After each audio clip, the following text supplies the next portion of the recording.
الحمد لله نحمده ونستعينه ونستغفره ونؤمن به ونتوكل عليه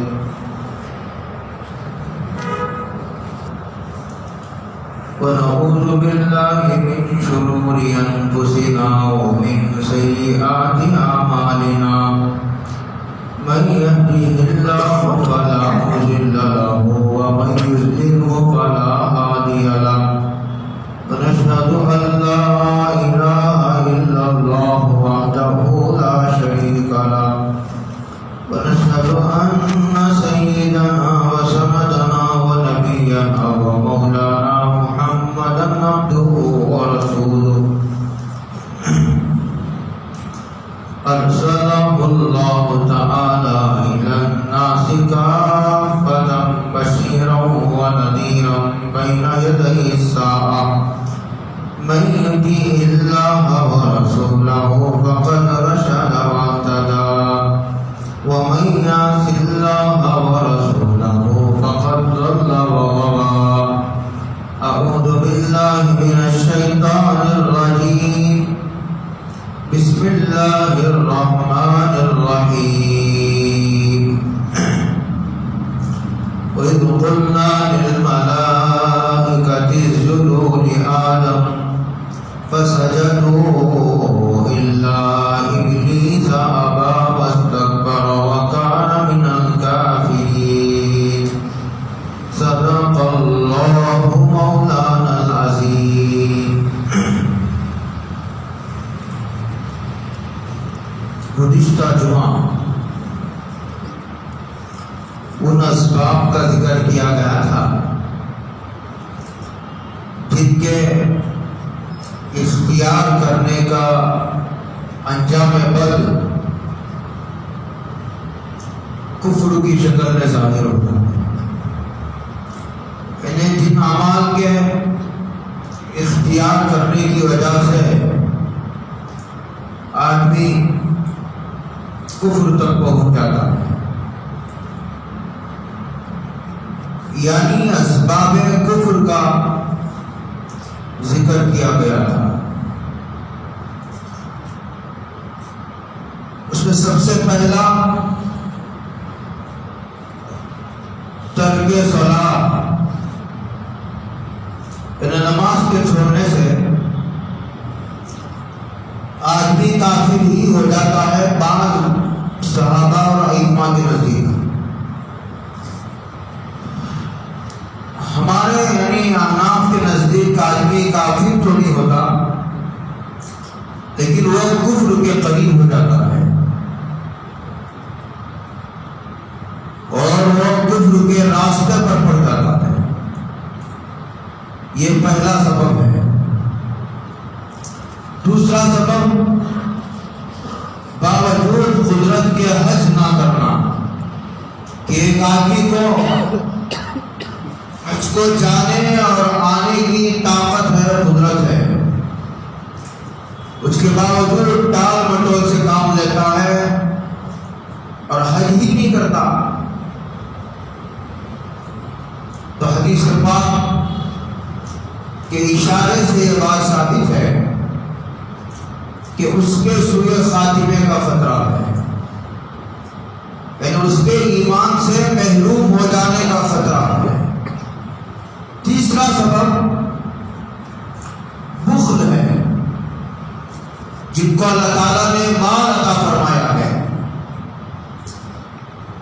اور جہاں مال خرچ کرنے کو فرض اور واجب قرار دیا ہے وہاں بھی خرچ نہیں کرتا. جیسے زکات فرض ہے، زکات ہی نہیں دیتا، یا نہیں تو ماں باپ کو مال کی ضرورت ہے. ایک تو یہ ہے کہ ماں باپ خود مالدار ہیں، وہاں تو مسئلہ دوسرا ہے. لیکن یہ ہے کہ ماں باپ کو ضرورت ہے، ماں باپ محتاج ہیں، لیکن باوجود طاقت کے، قدرت کے، آدمی اپنے ماں باپ پر بھی مال خرچ نہیں کرتا. اس کو کہتے ہیں بخل۔ بخل یہ آدمی کے کفر و نفاق کا سبب بن سکتا ہے۔ یہ تین اسباب تھے، ایک نماز کا چھوڑنا، ایک باوجود قدرت کے حج نہ کرنا، تیسرا بخل سے کام لینا۔ آدمی کو دیکھنے میں ایسا لگتا ہے کہ مال خرچ نہیں کرے گی تو کیا ہوگا، اس کا انجام بد کفر کی شکل میں ظاہر ہو سکتا ہے۔ چوتھا، برے لوگوں کی صحبت، بالخصوص یہود و نصارہ کی صحبت۔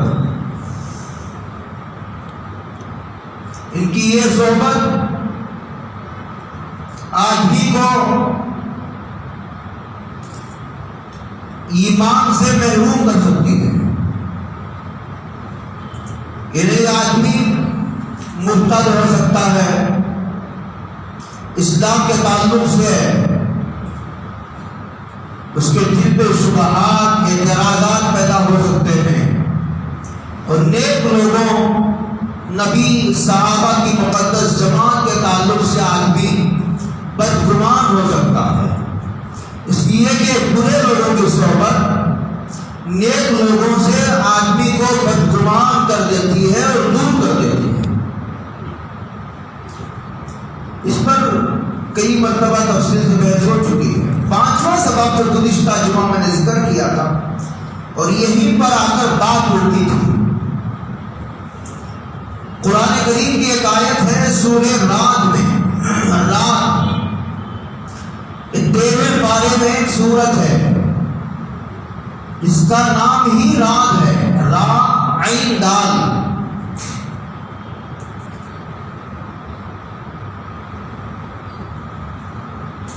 اس میں ایک آیت کریمہ ہے بڑی قابل توجہ، قابل غور۔ اس میں اللہ رب العالمین کا ارشاد یوں ذکر ہے،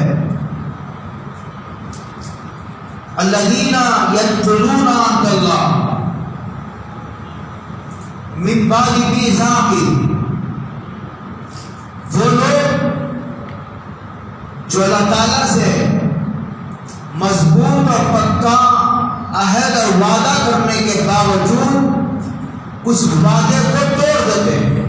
الذین یدخلون عہد اللہ، جو اللہ تعالیٰ نے حضرت آدم کی پشت سے قیامت تک پیدا ہونے والی انسانیت کو نکالا، برپا کیا، تو عالم ارواح نے اللہ تعالیٰ نے ان سے ایک سوال کیا تھا۔ اس سوال اور جواب کو قرآن کریم نے سورہ اعراف میں ذکر کیا ہے، اور یوں ذکر ہے اس کا، الست بربکم، اللہ تعالیٰ نے تمام ارواح سے پوچھا تھا کہ کیا میں تمہارا پروردگار نہیں ہوں؟ تو سب ارواح نے کہا تھا قالوا بلا، کیوں نہیں، شہیدنا، ہم گواہی دیتے ہیں۔ تو یہ پورا تذکرہ ہے وہاں، یہ وعدہ انہوں نے اللہ کی ربوبیت کا، اللہ کو رب ماننے کا وعدہ کیا تھا، اللہ کو رب تسلیم کیا تھا، دنیا میں آ کر کے اس پر باقی نہیں رہے۔ یہی وعدے کو توڑنا ہے، رب مان لیا اور یہاں آ کر کے دوسروں کو بھی رب ماننے لگے، دوسروں کے نفع نقصان کے معتقد ہو گئے، سورج کو نفع نقصان کا مالک تصور کرنے لگے، چاند کو نفع نقصان کا مالک سمجھنے لگے، بتوں کی پوجا کرنے لگے، درختوں کی پوجا کرنے لگے۔ اس طرح جو ہے انہوں نے اللہ کے وعدے کو توڑ دیا۔ تو یہ اللہ کے وعدے کو توڑنے سے وہ کافر ہو گئے۔ الذین یدخلون عہد اللہ،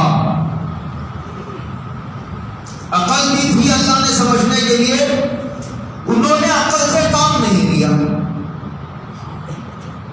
اللہ نے دونوں راستے بتائے، سیدھا بھی اور غلط راستہ بھی، وہدیناہ النجدین، کہ دیکھو یہ سیدھا راستہ ہے اور یہ دیکھو یہ غلط راستہ ہے، دیکھو یہ راستہ جنت کو جاتا ہے، دیکھو یہ راستہ جہنم کو جانے والا راستہ ہے، دونوں راستے بتا دیے اور پھر انسان کو عقل دی، اختیار دیا تاکہ وہ دونوں کو سمجھ سکے۔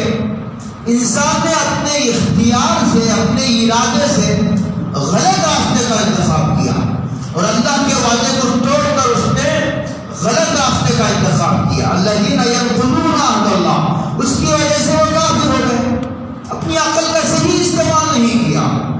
یہ قرآن کریم نے کہا یہ چھٹواں سبب ہے اللہ کے وعدے کو توڑنے سے آدمی کافر ہو جاتا ہے، جو اعلیٰ اس نے عالم ارواح میں کیا تھا۔ اس کے بعد ایک اور عمل کا ذکر ہے، وَيَبْتَغُونَ مَا أَمَرَ اللَّهُ بِهِ أَن يُوصَلَ، اور اللہ تعالیٰ نے رشتہ داروں سے صلہ رحمی کا حکم دیا تھا۔ یہی آ کر بات ہوتی تھی کہ ہم سرسری طور پر قرآن کریم کو پڑھتے ہیں تو اتنا واضح نہیں سمجھ میں آتا، ذرا رک کر غور کرنا پڑتا ہے اور پوری دل جمعی کے ساتھ اس پہ تدبر کرتا ہے تو اس کی تہ سے یہ موتی نکلتے ہیں۔ تو اللہ تعالیٰ نے یہ کہا کہ ہم نے تو ان کو رشتہ داروں سے صلہ رحمی کا حکم دیا تھا۔ اس سے 2 جمعہ پہلے میں نے عرض کیا تھا کہ رشتہ داروں سے حسن سلوک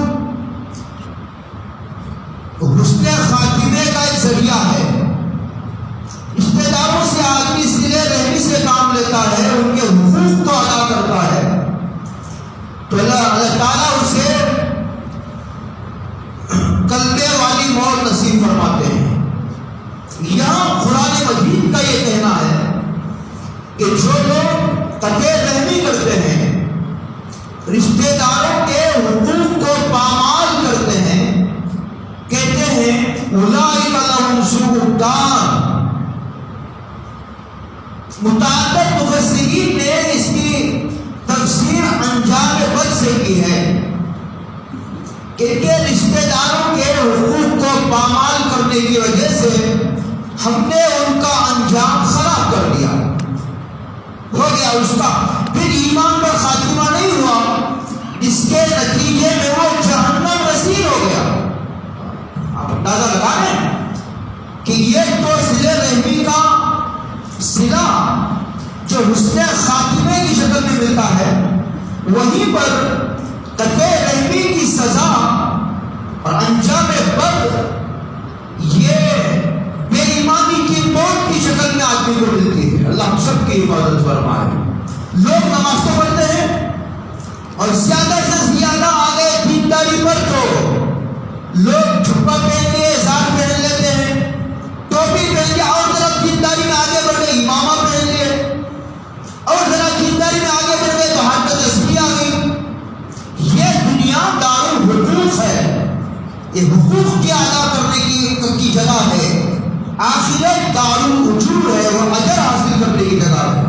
یہ حقوق ہے، یہ اللہ کے حقوق ہے، یہ انبیاء کے حقوق ہیں، اللہ کی کتابوں کے حقوق ہیں، اور یہاں جو صحابہ کے حقوق ہیں، والدین کے حقوق ہیں، رشتہ داروں کے حقوق ہیں، پڑوسیوں کے حقوق ہیں، غلاموں، نوکر چاکر کے، بیویوں کے، اپنے رشتہ داروں کے، سسرال والوں کے، درجہ بدرجہ محلے والوں کے، شہر والوں کے، پوری ایک مسلم کا جات برادری کی حیثیت سے حقوق ہے۔ اس طرح حقوق ہیں پورے درجہ بدرجہ ترتیب سے۔ تو قرآن کریم نے یہ کہا کہ جو لوگ قطع رحمی کرتے ہیں ان کے سوء خاتمے کا خطرہ، اللہ سب کی حفاظت فرمائے۔ اس لیے رشتہ داروں کے حقوق کا خوب پاس و دھیان رکھنا چاہیے۔ کتنی پاکیزہ تعلیم ہے، یا ذرا رک کر آدمی غور کرے کہ جہاں دنیا میں نفرت کی آگ پھیلائی جا رہی ہے، جہاں دشمنی کی بات کی جاتی ہے، جہاں عداوت کی بات کی جاتی ہے، جہاں حسد کی جلن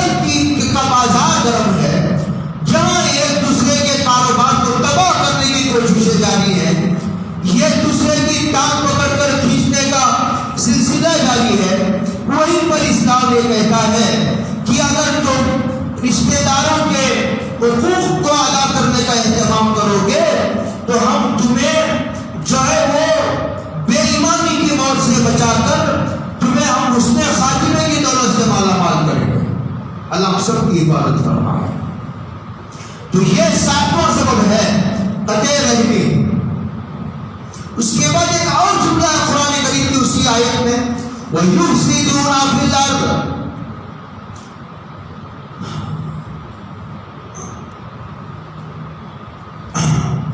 جو لوگ دنیا میں ظلم کرتے ہیں اور غارت گیری سے کام لیتے ہیں، کہتے ہیں کہ چاہے وہ کسی ادارے کا ذمہ دار ہو، وہ چاہے کسی کمپنی کا ذمہ دار ہو، وہ کسی ریاست کا ذمہ دار ہو، وہ کسی ملک کا ذمہ دار ہو، لیکن پوری دنیا میں ظلم کا بازار گرم ہے، پوری دنیا ظلم کا۔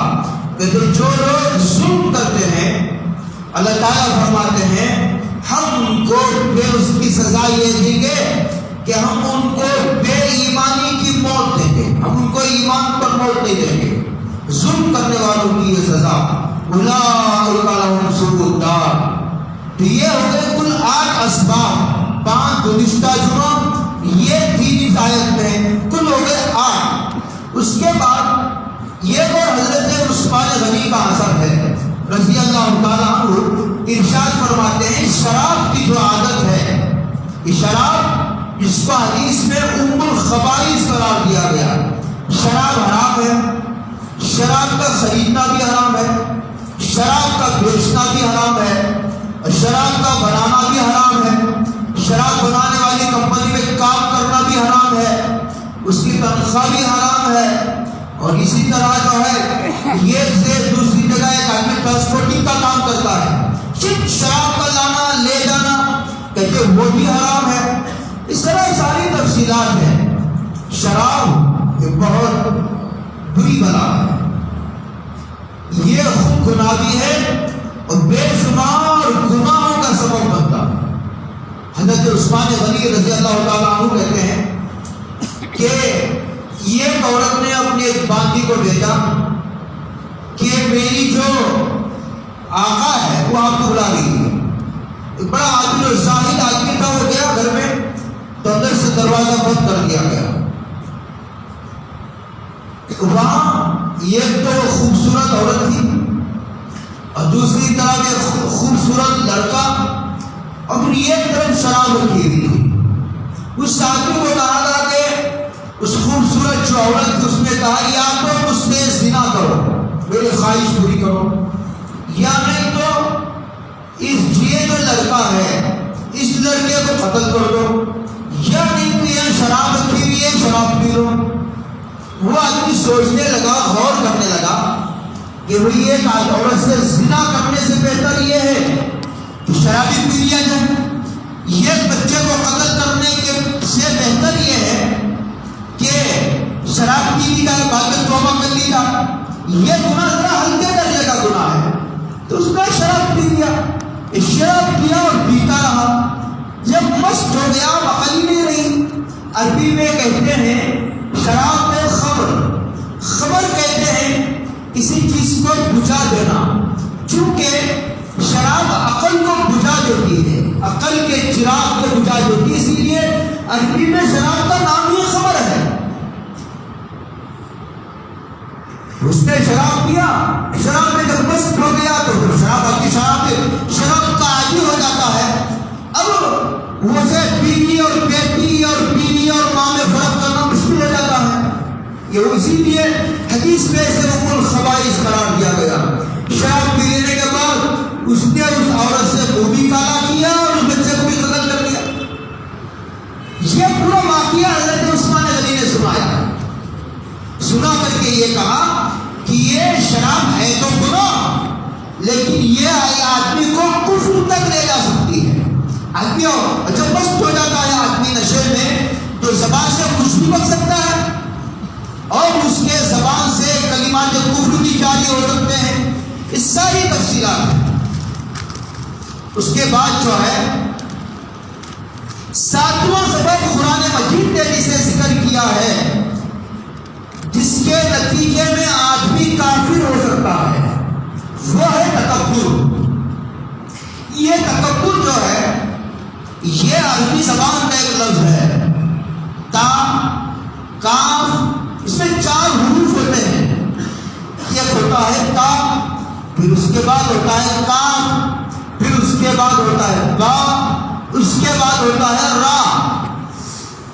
اب عربی کی کتابیں پڑھیں گے تو آپ کو اندازہ ہوگا تکبر جو ہے اس کو کہتے ہیں کہ ایک آدمی بڑا تو نہ ہو، ایک آدمی بڑا تو نہ ہو لیکن اسے بڑا ہونے کا وہم ہو گیا ہو۔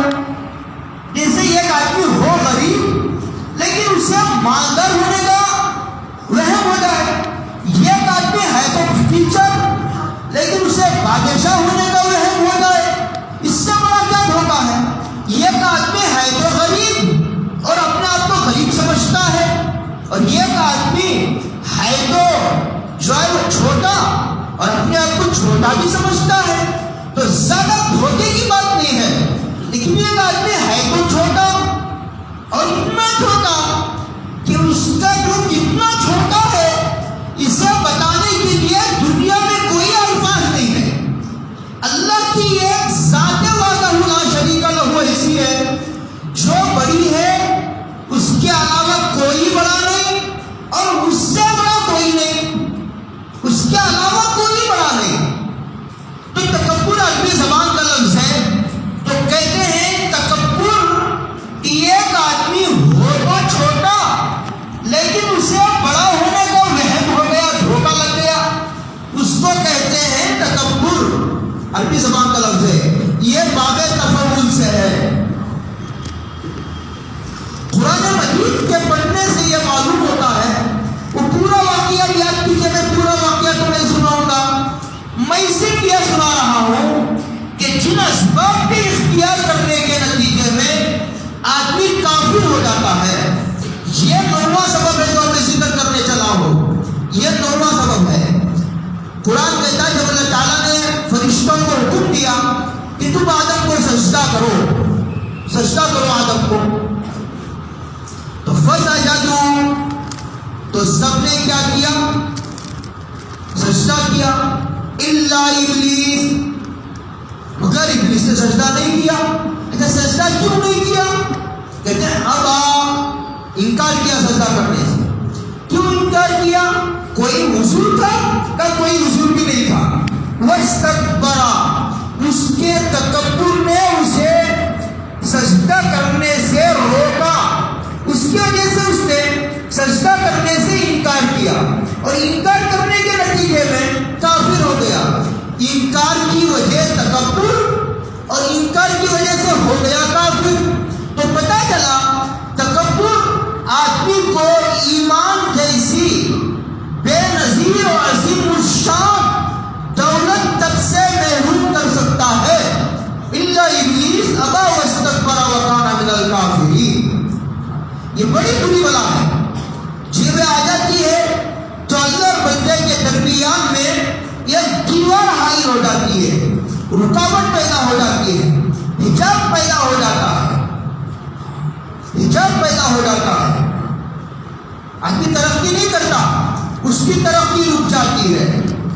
فسجدوا الا ابلیس، جو ماضی کے اس واقعے کا حوالہ دے کر اللہ تعالیٰ نے یہ کہا کہ تم تکبر سے بچو، ورنہ شیطان کی طرح، ورنہ کتابوں میں لکھا ہے کہ شیطان نے 8 لاکھ برس اللہ کی عبادت کی، حضرت حاجی نے نقل کیا 8 لاکھ برس۔ تو پتہ چلا کہ یہ تکبر کرنے والا بھی عبادت گزار ہو سکتا ہے، اور عبادت کرنے کے باوجود یہ آدمی ایمان سے محروم ہو سکتا ہے۔ اگر یہ تکبر کی بیماری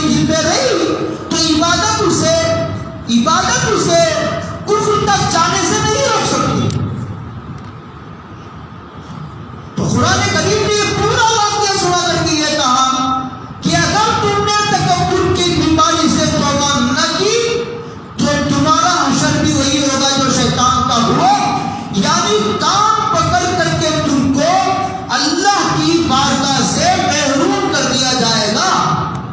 کتنی بڑی برائی، ڈر لگتا ہے کہتے ہوئے. تو تکبر کے نتیجے میں آدمی ایمان تب سے محروم ہو جاتا ہے. ذرا حضرت علی نے عجیب بات لکھی ہے. حضرت علی نے لکھا کہ اچھا ہوا ہم مسلمانوں کے گھروں میں پیدا ہوئے، اگر ہم کافروں کے گھروں میں پیدا ہوتے تو یہ نام کا مسئلہ، میں اشارہ کر رہا ہوں، اس وقت ہندوستان کی یہ مسلمانوں کو چھوڑ کر باقی جتنی قومیں بستی ہے اس میں سے اکثر لوگوں کی ایمان نہ لانے کی وجہ نام کا مسئلہ ہے. یہ نہیں ہے کہ وہ ایمان کو نہیں جانتے، یہ نہیں کہ وہ قرآن نہیں جانتے، یہ نہیں کہ وہ اسلام کی حقانیت سے انکار کرتے ہیں، خوب جانتے ہیں، جان بوجھ کر وہ انکار کر رہے ہیں. یہ نام کا مسئلہ، اس نام کے مسئلے نے ان کی راہ ماری ہے. حضرت مجاہد جو ہیں وہ حضرت ابن عباس کے جلیل القدر شاگرد ہیں. وہ فرماتے ہیں، بخاری شریف کی روایت ہے، لا يتعلم مستحی ولا مستكبر. یہ تو ایمان سے محروم ہو جاتا ہے. اور یہ کہا آدمی تکبر کے نتیجے میں علم سے بھی محروم ہو جاتا ہے. دو ہی بڑی دولتیں تھیں ایمان کی، ایک ایمان ہے کہ اس تکبر نے دونوں سے محروم کر دیا. اور آپ ذرا تسلی سے دل پر ہاتھ رکھ کر کہیے، اس وقت جتنے لوگ جاہل ہیں قرآن سے حدیث سے، کوئی وجہ نہیں ہے سوائے تکبر کے. علماء اور بزرگوں کے سامنے یہ ادب سے بیٹھتے ہوئے انہیں موت آتی ہے. نماز پڑھتے ہوئے موت نہیں آتی، ذکر کرتے ہوئے انہیں موت نہیں آتی. بزرگوں کے سامنے اپنی انا کو پامال کرتے ہوئے انہیں بہت ٹھیس پہنچتی ہے. یہ شیطانی صفت ہے، یہ شیطانی بیماری ہے جو ایمان کو، ایمان کے تاج محل کو دمک کی طرح کھا رہی ہے. اللہ سب کی حفاظت فرمائے. یہ شاعر نے بہت خوب کہا تھا، میں سنا کر بات ختم کروں. اور بھی اسباب ہے اس کے نتیجے میں آدمی کافر ہو جاتا ہے.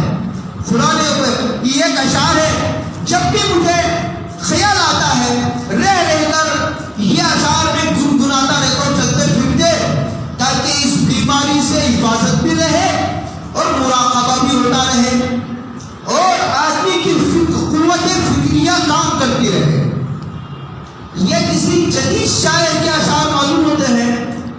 شاعر کا نام تو مجھے نہیں معلوم، لیکن اشعار بڑے کام کے ہیں.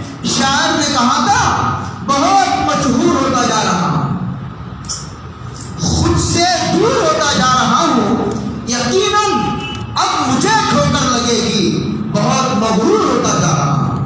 اس کے بعد یہ اشعار، اس کے علاوہ بھی کئی اسباب ہیں. حبے جاں، یہ مرتبے کی چاہت، عہدے کی طلب کہ میں بڑا بن جاؤں، یہ بھی ایمان سے محروم کر دیتی ہے. اس کی مثالیں میں پھر عرض کروں گا آئندہ جمعہ. پھر مخلوق پرستی کا مرض، قرآن کریم نے اس کو بھی اٹھایا ہے. مخلوق کی اتنی عظمت، مخلوق کا اتنا پاش و لحاظ کہ اللہ کی عظمت پر پردہ پڑ جائے، اللہ کی عظمت نظروں سے اوجھل ہو جائے، یہ بھی آدمی کو ایمان سے محروم کر دیتی ہے. میں انشاءاللہ پھر اس کے بارے میں کہوں گا. حدیث میں آتا ہے، الغنا ينبت النفاق. ہم سنتے ہیں، گانا سنتے ہیں اور سنتے ہیں گانا ہی تو ہے. حدیث میں آتا ہے یہ گانا آدمی کو کفر کی دہلیز تک پہنچا کر دم لے گا. الغنا ينبت النفاق. اسی لیے عموماً گانا سننے کے جو لوگ رسیا اور عادی ہوتے ہیں وہ نماز کے پابند بھی نہیں ہوتے. وہ نہ مسجد والے، نہ مدرسے والے، نہ علماء والے، وہ کسی کے قریب نہیں آتے. وہ گانا ان کو قریب ہی نہیں آنے دیتا. انشاءاللہ پھر تفصیل سے عمل کریں گے کہ اور کیا اسباب ہیں ان کے نتیجے میں آدمی کافر بن جاتا ہے. اللہ عمل کی توفیق عطا فرمائے. وآخر دعوانا الحمدللہ.